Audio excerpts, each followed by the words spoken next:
দীপা সাক্ষ্যদেবকে বলে, আমি ভেবেছিলাম ডাক্তারবাবু আমার জামিন করিয়েছে। সাক্ষ্যদেব বলে ওঠে, সাক্ষ্যদেব বলে যে উনি ফিজিক্যালি প্রেজেন্ট না থাকলেও এই ব্যবস্থাটা উনিই করেছে। তখন সাক্ষ্যদেবের মা বলে, এই জায়গা থেকে এখন যাওয়া যাক। একটু পরে সাক্ষ্যদেব জয়ী কানের দুল দীপাকে দিয়ে বলে, আর তখন দিয়ে বলে, আপনার জামিনের জন্য আমার মেয়ের কানের দুল আপনার কাছে খুলে দিয়েছি। তখনই দীপা কাঁদতে কাঁদতে বলে, ঠিক যেন আমার মেয়ে রূপা। তখনই পুলিশ দীপাকে বলে, আপনি জামিন পেয়েছেন বটে, কিন্তু এই শহর থেকে আপনি পালাতে পারবেন না।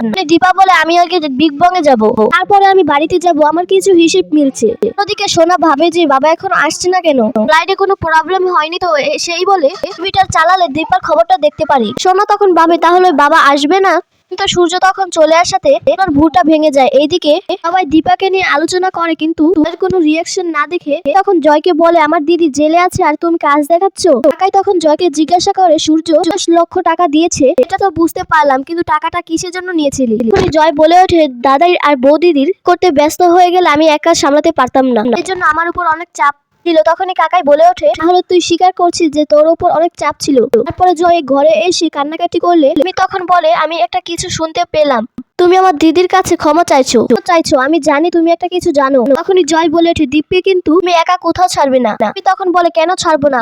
গুন্ডাদেরকে তো পয়সা দিয়েই দিয়েছে। তখনই কাকাই সেই ঘরে এসে বলে, লেজো যখন গুন্ডাদেরকে পয়সা দিয়েই দিয়েছে, তাহলে তোর চাপটা কিসের? তার মানে তুই নেকলেসটা চুরি করে তার ব্যাগে দিয়ে দিয়েছিস? স্ক্যান্ডাল আমি সবাইকে বলে দেবো। জয় বলে, তুমি কাউকে জানাবে না। তখন কাকাই বলে, কেন জানাবো না? দীপা তোর জন্য জেলে পচে পড়বে। অনুজা বাড়িতে আসলেই দীপাকে অপমান করতে শুরু করে। তখন দীপাকে বলে, তোমার জন্য ঘরের নাম থাকতেও এরকম হেডলাইন্সে উঠছে। তখন উর্মি বলে ওঠে, যখন দাদাই আর ইস্কার সম্পর্কটা ওটা টেলিভিশনে দেখানো হচ্ছিল, তখন তো অসম্মানটা আমার দিদি সহ্য করেছে। বন্ধুরা, এই ছিল আগামী পর্বের আপডেট। কেমন লাগলো অবশ্যই কমেন্টস করে জানাতে ভুলবেন না। পরবর্তী আপডেট পেতে আমাদের চ্যানেলটি সাবস্ক্রাইব করে পাশে থাকা বেল বাটনটি অন করে দেবেন।